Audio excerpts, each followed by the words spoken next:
अस्सलामु अलैकुम वरहमतुल्लाहि वबरकातुहू।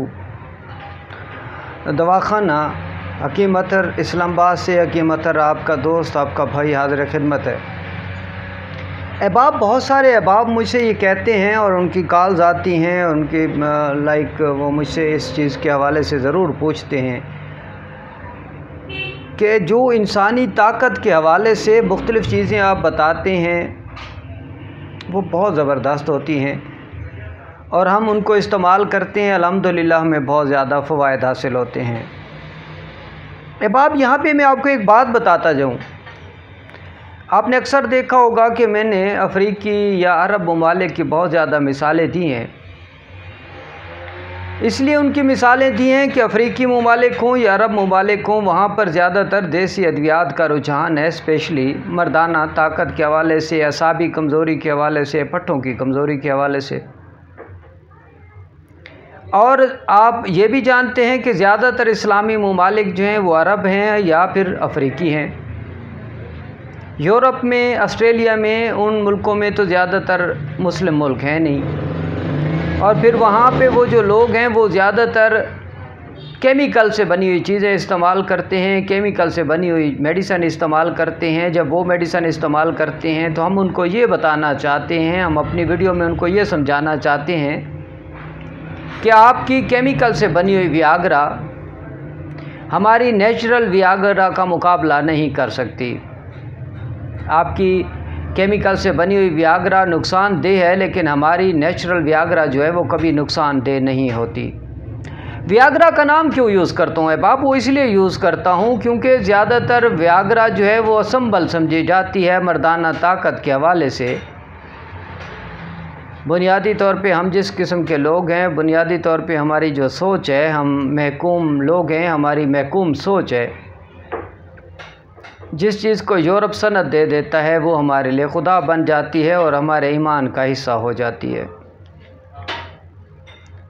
लेकिन मैं अपने अहबाब को, चूँकि मेरा ये चैनल पूरी दुनिया में देखा जाता है, जहाँ जहाँ पाकिस्तानी, इंडियंस हैं, बांग्लादेशी हैं, श्रीलंकन्स हैं, नेपाली हैं जो उर्दू जानते हैं, वो मेरे साथ रब्ता करते हैं और मुझे बताते हैं कि हम ये चीज़ें आपकी जो है सुन के हम ज़रूर उनको ट्रेस आउट करते हैं, उनको ख़रीदते हैं और फिर इस्तेमाल भी करते हैं। और अल्हम्दुलिल्लाह हम उन केमिकल से बनी हुई चीज़ों की से छुटकारा हासिल कर रहे हैं, स्पेशली आपकी बनी हुई चीज़ों की वजह से, बताई हुई चीज़ों की वजह से। तो आपको एक तो ये बता दूं कि चूँकि अरब ममालिक में या जो अफ्रीकी ममालिक हैं वहाँ पर एक से ज़्यादा शादियों का रुझान बहुत ज़्यादा है। वहाँ पर एक मर्द जो है वो बहुत सारी ख़वातीन से रिलेशनशिप रखता है और वो रिलेशनशिप जो है वो इसलिए उनके यहाँ जब वो रखते हैं तो हमें उनको इसलिए भी कॉपी करना पड़ जाता है कि उनके अंदर एनर्जी आती कहाँ से है, आखिर वो इतनी एनर्जी कहाँ से जनरेट करते हैं कि वो इतना सारा अपनी बॉडी का ये रिलेशनशिप रख लेते हैं। अहबाब इसलिए हम उनको कॉपी करते हैं। हम उनकी ग़िज़ाओं को, मैं आपको खालिस्तन बता दूं, मैं उनकी ग़िज़ाओं के बारे में तहकीकात करता हूं, मैं गूगल सर्च करता हूं, मैं पुरानी से पुरानी बुक्स का मुताला करता हूं कि अरब और अफ्रीकी खाते क्या हैं। आज भी मैं अरब और अफ्रीकी ममालिक की खुराक के हवाले से एक चीज़ लाया हूँ आप लोगों के लिए, और आप जब ये इस्तेमाल करेंगे तो आप यकीन कर लें।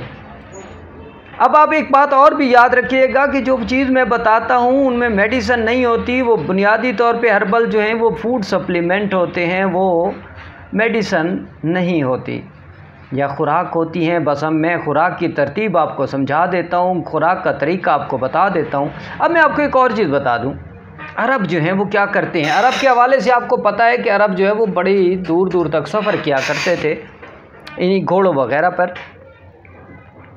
ऊँटों पर, और वहाँ पे ऊँट को जो है वो सहराई जहाज़ कहा जाता है।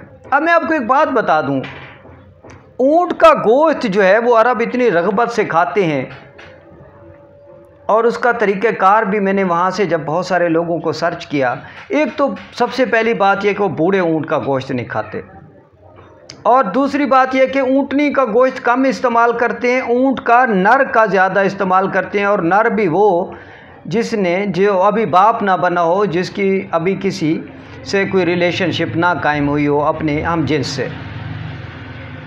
अब इसका गोश्त करता क्या है बाप? आपको दिलचस्प बात बता रहा हूँ। एक अरबी से जब इस हवाले से मेरी बात हुई तो उसने कहा, देखें ये जो हम इतने ज़्यादा ताकतवर होते हैं, ज़ाफ़रान, कस्तूरी, खजूर, शहद के अलावा या जैतून के अलावा जो हम रग़बत से खाते हैं वो ऊँट का गोश्त है।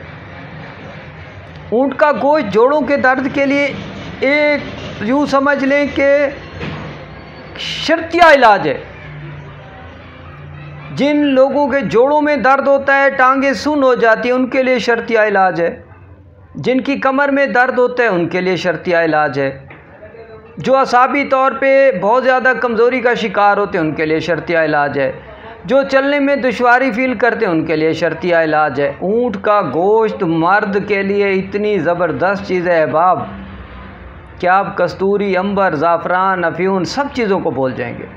हाँ, इसके बनाने का एक तरीका है। जो मर्दाना ताकत के लिए जब ये खाते हैं तो इसको किस तरीके से बनाते हैं, तो उसने मुझे बताया कि हम ऊँट के गोश्त को जैफल और जुंद बेदस्तर का सफ़ूफ़ कर लेते हैं और आरद जाओ में इनको मिक्स करके गोश्त को धोने के बाद ऊपर खुश्की हम डाल देते हैं। खुश्क डालने के बाद फिर हम इनको क्या करते हैं, हम इनके टिक्के बना लेते हैं। याद रखिएगा, टिक्के वो जो घी में नहीं, जैतून के आयल में तलते हैं। आप यकीन कर लें, उसकी एक एक बोटी जो है वो इतनी ताकतवर है, इतनी ताकतवर है कि वो आपके अंदर एक तरह से बिजली भर देती है, आपके अंदर ताकत का एक समंदर बहा देती है, आपके अंदर सोई हुई जितनी भी कुव्वतें होती हैं उनको जगा देती है, आपकी यूँ समझ लें कि जवानी को वापस ले आती है, आपके असाब और पट्टों की कमज़ोरी को ख़त्म कर देती है, पिंडलियाँ सुन्न होने को दूर कर देती है। आपका मैदा कमज़ोर है तो मैदे को ताकतवर कर देती है। आपके जिस्म में खून की कमी है तो खून की कमी को पूरा करती है। अहबाब, मेरे चैनल को सब्सक्राइब कर दें, मेरी वीडियोस को लाइक और शेयर किया कीजिए। मैं आपसे कुछ भी नहीं मांगता, यही 10 से 15 मिनट मांगता हूँ। आप ये 10 से 15 मिनट की मेरी वीडियो सुन लिया करें तो आप यकीन कर लें, आप पर मालूमात के वो दरवाजे होंगे। आप सोच भी नहीं सकते कि एक वीडियो को बनाने के लिए कम से कम 6 से 8 दिन लग जाते हैं मुझे उसको तरतीब देने के लिए, उसको बनाने के लिए, उसको समझने के लिए और फिर आप लोगों को समझाने के लिए। तो ऊँट का गोश्त, वो नर ऊँट जो भी बच्चा हो, जो भी नौजवानी चढ़ा हो, उसका गोश्त वो जैफल, जुंद बेदस्तर और आरद जौ के सफ़ूफ़ के साथ ऊपर वो खुश्क डाल देते हैं। जिस तरीके से हम बेसन डालते हैं गोश्त के ऊपर, मुर्गी के गोश्त के जब हम चिकन के पकोड़े बनाते हैं तो ऊपर हम डाल देते हैं, वो इसमें डाल देते हैं।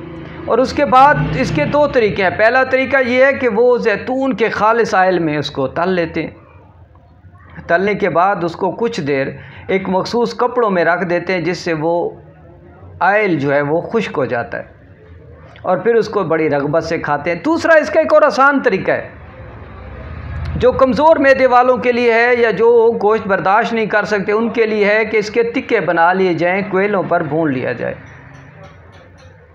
अहबाब, जब मैंने ख़ुद खाया तो ये इतना ज़ूद हज़म है और सबसे बढ़ के इतनी लज़्ज़त है इसमें, इतनी लज़्ज़त है कि आपकी सोच है। आपको मैं दवाई थोड़ी बता रहा हूँ या आपसे इस चीज़ के पैसे थोड़ी मांग रहा हूँ। मैं तो आपको वो नेचुरल चीज़ें बता रहा हूँ जो अरब ममालिक में ज़्यादा इस्तेमाल की जाती हैं, जो अफ्रीकी ममालिक में ज़्यादा इस्तेमाल की जाती हैं। जब मैं देखिए, मैं कल्चर का उनके कल्चर का मुताला करता हूँ, उनके कल्चर के बारे में बहुत बारीक बीनी से जायज़ा लेता हूँ कि वो इतने ताकतवर क्यों हैं, इतने ताकतवर क्यों हैं, वजह क्या है। और फिर आप ये भी देख लें कि उनके यहाँ बच्चों की तादाद बहुत ज़्यादा होती है। 15-20 बच्चे तो आम से आम अरबी के और आम से आम अफ्रीकी के हो जाते हैं। और हमारे यहाँ एक बच्चा होने के लिए भी पता नहीं कितने कितने पापड़ बेलने पड़ते और फिर डॉक्टरों ने टेस्ट ट्यूब बेबी ईजाद कर लिया। अब पाकिस्तानी बेचारे, मुझे तो यूँ लगता है कि अगले 50 या 100 साल बाद जो हमारी नस्ल होगी उसमें से 90% जो है वो टेस्ट ट्यूब होगी। और टेस्ट ट्यूब क्या होगी, टेस्ट ट्यूब में क्या ताकत होती है वो आप अंदाज़ा भी नहीं लगा सकते। टेस्ट ट्यूब बेबी कभी ताकतवर हो ही नहीं सकता। वो जैसे कहते हैं आधा तीतर आधा बटेर, नहीं, आधा तीतर आधा बटेर वाली मिसाल भी वापस लेता हूँ, सीधा सीधा ब्रेलर होंगे। अहबाब, ये खुराक ऊँट का गोश्त कम से कम महीने में एक बार खा लें। रोज़ आपको दस्तयाब नहीं है, तो मैं आपको यकीन कर लें कि जब ईद का मौका आता है तो हम ऊँट का गोश्त ढूंढते रहते हैं कि कहाँ ऊँट हो रहा है और उसके पास जाएं और उसे ऊँट का गोश्त ले आएँ। और नौजवान ऊँट का, बूढ़े ऊँट का नहीं। बूढ़े ऊँट का गोश्त आपसे चबाया भी नहीं जाएगा, बनेगा भी नहीं, जायका भी नहीं होगा और वो फ़ायदा भी नहीं देगा, उल्टा वो आपके स्टमक को नुकसान देगा। मेरी वीडियोस को इसलिए मैं कहा करता हूँ कि A to Z देखा करें, क्योंकि अगर आपने मेरे पहले 5 मिनट देख लिए और आखिरी 5 मिनट नहीं देखे तो आपको समझ ही नहीं आएगी कि मैंने कहा क्या है। अहबाब, इतनी ताकतवर चीज़ ऊँट का गोश्त कि आपकी सोच से भी ज़्यादा। आप बस मेरी इस मिसाल को ज़हन में रख लीजिए कि अरबी इतनी औरतों के साथ निभा कैसे कर लेते हैं, अरबी इतने बच्चे कैसे पैदा कर लेते हैं, अरबियों के अंदर इतनी एनर्जी कहाँ से आती है कि वो इतनी ख़वातीन के साथ अपने रिलेशन को बहुत ज़बरदस्त रख लेते हैं। आप देख लें, अरब या अफ्रीकी ममालिक के कल्चर में तलाक़ की रेशो हमारे ममालिक से बहुत कम है। मैं तो आपको एक बात बताऊं, रोज़ इस बात पे परेशान होता हूं कि होगा क्या, कि ये क्या हमारी अगली नस्ल वाकई टेस्ट ट्यूब बेबी होगी, या हमारी अगली नस्ल इतनी कमज़ोर होगी कि उसके अंदर एनर्जी नाम को नहीं होगी। आप आजकल देख लें, लड़कियों की कद छोटी हो रही है, लड़कों की कद छोटी हो रही है। हमारे यहाँ बड़ी कद की लड़कियाँ या बड़े कद के लड़के बहुत कम नज़र आते हैं। उसकी वजह यह है कि हम खुराक के हवाले से इतने सुस्त हैं कि हम ज़रा सी भी तहकीक नहीं करते, बाज़ार से रत्ता लाल गोश्त, घटिया तरीन गोश्त लेके खा लेते हैं।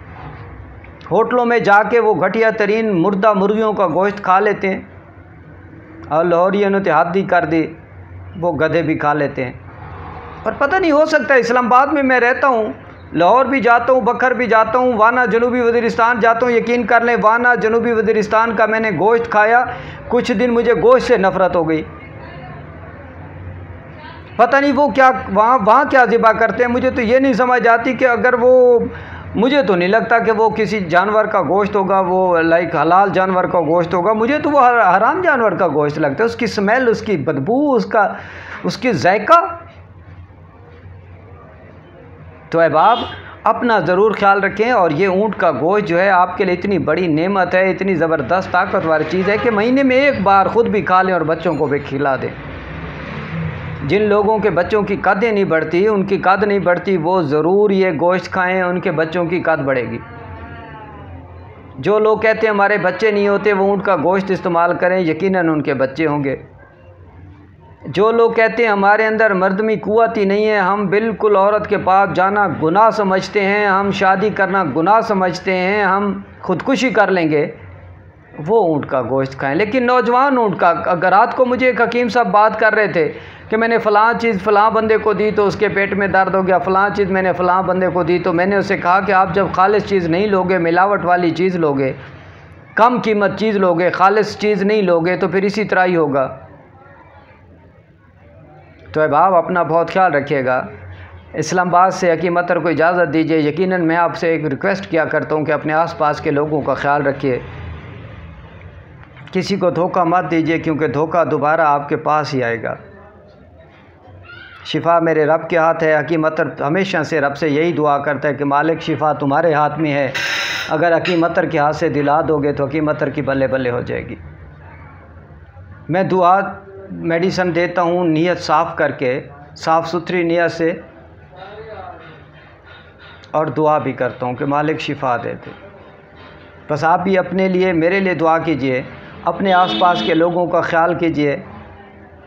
एक बार फिर दोबारा से ये बात कह रहा हूँ कि रोज़ी मेहनत में नहीं, सखावत में है।